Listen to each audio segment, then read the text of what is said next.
the late Pa Elton, I don't know how many people here know Pa Elton, the late Pa Elton.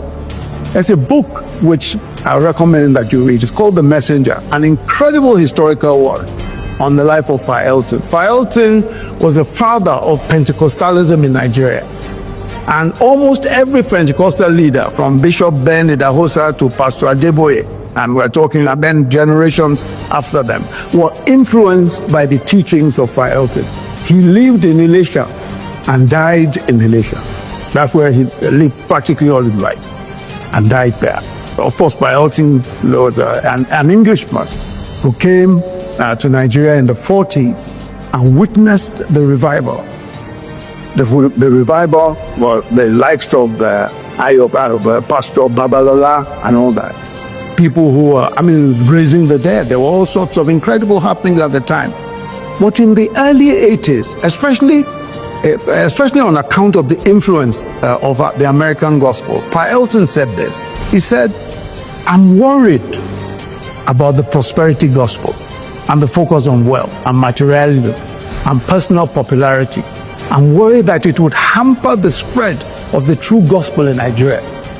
He observed in 1983, he said, for years now, I have been disgusted with the level at which evangelism has become a commercial project. God is not in the promotion business. And Pa Elton is speaking of many in the Pentecostal church who God had used mightily to transform life. He was speaking about many. He said, look, I have seen many because I brought them up myself.